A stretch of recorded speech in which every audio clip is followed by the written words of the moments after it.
Welcome to Bite at a Time Books, where we read you your favorite classics one bite at a time. My name is Bree Carlile, and I love to read, and wanted to share my passion with listeners like you. Be sure to follow the show on your favorite podcast platforms so you get all the new episodes. Or you can follow the show on YouTube, where we have playlists for all the stories. You can find us on all the social medias at Bite at a Time Books, or on our website, biteatatimebooks.com, where you can also sign up for our newsletter for more information on what we're reading and what's coming next for the podcasts. We're part of the Bite at a Time Books Productions Network. If you'd also like to hear what inspired your favorite classic author to write their novels, and what was going on in the world at the time, check out the Bite at a Time Books Behind the Story podcast, Tuesdays, wherever you listen to podcasts. Today we'll be continuing White Fang by Jack London. Chapter 4, The Call of Kind. The months came and went. There was plenty of food and no work in the Southland. And White Fang lived fat and prosperous and happy. Not alone was he in the geographical Southland, for he was in the Southland of life.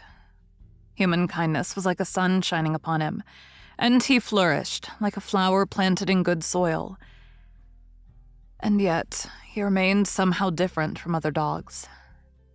He knew the law even better than did the dogs that had known no other life, and he observed the law more punctiliously.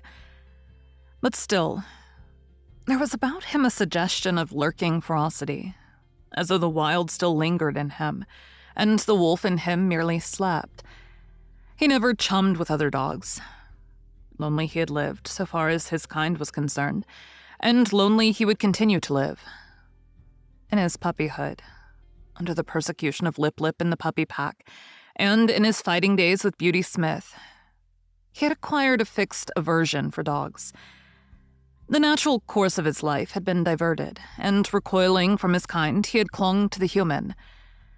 Besides, all Southland dogs looked upon him with suspicion. He aroused in them their instinctive fear of the wild, and they greeted him always with snarl and growl and belligerent hatred. He, on the other hand, learned that it was not necessary to use his teeth upon them. His naked fangs and writhing lips were uniformly efficacious, rarely failing to send a bellowing, onrushing dog back on its haunches. But there was one trial in White Fang's life. Collie. She never gave him a moment's peace. She was not so amenable to the law as he. She defied all efforts of the master to make her become friends with White Fang. Ever in his ears was sounding her sharp and nervous snarl. She had never forgiven him for the chicken-killing episode, and persistently held to the belief that his intentions were bad. She found him guilty before the act, and treated him accordingly. She became a pest to him, like a policeman following him around the stable and the hounds, and, if he even so much as glanced curiously at a pigeon or chicken, bursting into an outcry of indignation and wrath.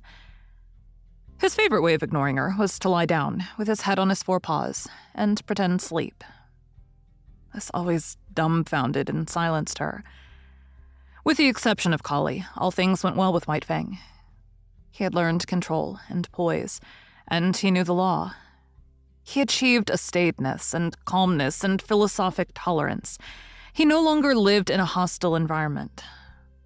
Danger and hurt and death did not lurk everywhere about him. In time, the unknown, as a thing of terror and menace ever impending, faded away. Life was soft and easy. It flowed along smoothly, and neither fear nor foe lurked by the way. He missed the snow without being aware of it. An unduly long summer would have been his thought, had he thought about it. As it was, he merely missed the snow in a vague, subconscious way. In the same fashion, especially in the heat of summer when he suffered from the sun, he experienced faint longings for the Northland. Their only effect upon him, however, was to make him uneasy and restless without his knowing what was the matter. White Fang had never been very demonstrative. Beyond his snuggling and the throwing of a crooning note into his love growl, he had no way of expressing his love. Yet it was given him to discover a third way. He had always been susceptible to the laughter of the gods. Laughter had affected him with madness. made him frantic with rage. But he did not have it in him to be angry with the Love Master. And when that god elected to laugh at him in a good-natured, bantering way, he was nonplussed. He could feel the pricking and stinging of the old anger as it strove to rise up in him. But it strove against love. He could not be angry, yet he had to do something. At first, he was dignified, and the master laughed the harder. Then he tried to be more dignified, and the master laughed harder than before. In the end, the master laughed him out of his dignity. His jaws slightly parted, his lips lifted a little, and the quizzical expression that was more love than humor came into his eyes. He had learned to laugh. Likewise, he learned to romp with the master, to be tumbled down and rolled over and be the victim of innumerable rough tricks.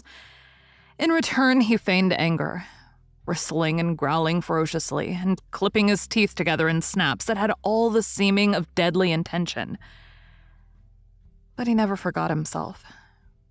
Those snaps were always delivered on the empty air. At the end of such a romp, when blow and cuff and snap and snarl were fast and furious, they would break off suddenly and stand several feet apart, glaring at each other. And then, just as suddenly, like the sun rising on a stormy sea, they would begin to laugh. This would always culminate with the master's arms going around White Fang's neck and shoulders, while the latter crooned and growled his love song. But nobody else ever romped with White Fang. He did not permit it. He stood on his dignity, and when they attempted it, his warning snarl and bristling mane were anything but playful. That he allowed the master these liberties was no reason that he should be a common dog, loving here and loving there, everybody's property for a romp and good time. He loved with single heart, and refused to cheapen himself for his love. The master went out on horseback a great deal, and to accompany him was one of White Fang's chief duties in life. In the Northland, he had evidenced his fealty by toiling in the harness. But there were no sleds in the Southland, nor did dogs pack burdens on their backs. So he rendered fealty in the new way, by running with the master's horse. The longest day never played White Fang out.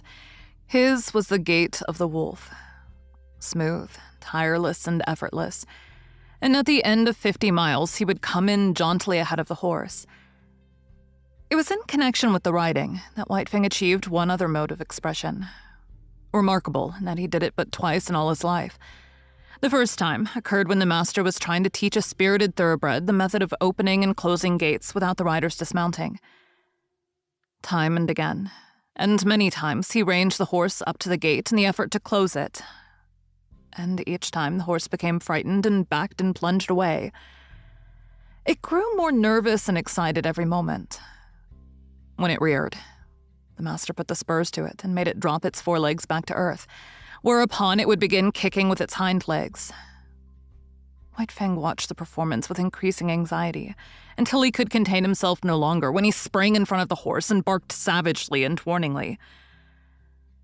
Though he often tried to bark thereafter, and the master encouraged him, he succeeded only once, and then it was not in the master's presence. A scamper across the pasture, a jackrabbit rising suddenly under the horse's feet, a violent shear, a stumble, a fall to earth, and a broken leg for the master was the cause of it. White Fang sprang in a rage at the throat of the offending horse, but was checked by the master's voice. "Home. Go home," the master commanded when he had ascertained his injury. White Fang was disinclined to desert him. The master thought of writing a note, but searched his pockets vainly for pencil and paper. Again, he commanded White Fang to go home. The latter regarded him wistfully, started away, then returned and whined softly. The master talked to him gently but seriously, and he cocked his ears and listened with painful intentness. "That's all right, old fellow. You just run along home," ran the talk. "Go on home and tell them what's happened to me. Home with you, you wolf. Get along home."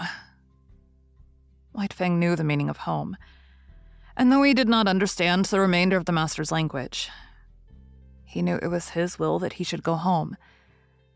He turned and trotted reluctantly away. Then he stopped, undecided, and looked back over his shoulder. "Go home," came the sharp command. And this time he obeyed. The family was on the porch, taking the cool of the afternoon, when White Fang arrived. He came in among them, panting, covered with dust.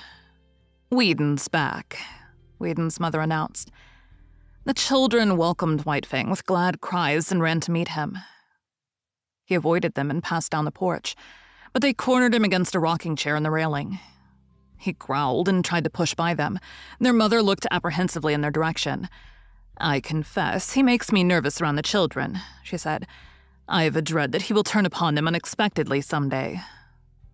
Growling savagely, White Fang sprang out of the corner, overturning the boy and the girl. The mother called them to her and comforted them, telling them not to bother White Fang. "A wolf is a wolf," commented Judge Scott. "There is no trusting one." "But he's not all wolf," interposed Beth, standing for her brother in his absence. "You have only Whedon's opinion for that," rejoined the judge. "He merely surmises that there is some strain of dog in White Fang. But as he will tell you himself, he knows nothing about it. As for his appearance..." He did not finish his sentence. White Fang stood before him, growling fiercely. "Go away. Lie down, sir," Judge Scott commanded. White Fang turned to the love-master's wife. She screamed with fright as he seized her dress in his teeth and dragged on it till the frail fabric tore away. By this time, he had become the center of interest. He had ceased from his growling and stood, head up, looking into their faces. His throat worked spasmodically but made no sound while he struggled with all his body, convulsed with the effort to rid himself of the incommunicable something that strained for utterance. "I hope he is not going mad," said Whedon's mother. "I told Whedon that I was afraid the warm climate would not agree with an Arctic animal. He's trying to speak, I do believe," Beth announced. At this moment, speech came to White Fang, rushing up in a great burst of barking. "Something has happened to Whedon," his wife said decisively. They were all on their feet now, and White Fang ran down the steps, looking back for them to follow. For the second and last time in his life, he had barked and made himself understood. After this event, he found a warmer place in the hearts of the Sierra Vista people, and even the groom whose arm he had slashed admitted that he was a wise dog, even if he was a wolf. Judge Scott still held to the same opinion, and proved it to everybody's dissatisfaction by measurements and descriptions taken from the encyclopedia and various works on natural history. The days came and went, streaming their unbroken sunshine over the Santa Clara Valley. But as they grew shorter, and White Fang's second winter in the Southland came on, he made a strange discovery. Carlile's teeth were no longer sharp. There was a playfulness about her nips, and a gentleness that prevented them from really hurting him. He forgot that she had made life a burden to him. And when she disported herself around him, he responded solemnly, striving to be playful and becoming no more than ridiculous. One day, she led him off on a long chase through the back pasture land into the woods. It was the afternoon that the master was to ride, and White Fang knew it. The horse stood saddled and waiting at the door. White Fang hesitated, but there was that in him deeper than all the law he had learned, than the customs that had molded him, than his love for the master, than the very will to live of himself. And when, in the moment of his indecision, Carlile nipped him and scampered off, he turned and followed after. The master rode alone that day, and in the woods, side by side, White Fang ran with Carlile, as his mother Quiche and Old One-Eye had run long years before, in the silent Northland forest. Thank you for joining Bite at a Time Books today, while we read a bite of one of your favorite classics. Again, my name is Bree Carlile, and I hope you join us tomorrow for the next bite of White Fang. If you enjoyed our show, be sure to follow us so you get all the new episodes. We would also love for you to drop us a rating on your favorite podcast platform. You can catch us on all the social medias at Bite at a Time Books, or check out our website, biteatatimebooks.com, where you can sign up for our newsletter. Our show is part of the Bite at a Time Books Productions Network. If you would also like to hear about the authors who write the books we read on the show, check out the Bite at a Time Books Behind the Story podcast, wherever you listen to podcasts, or on biteatatimebooksbehindthestory.com.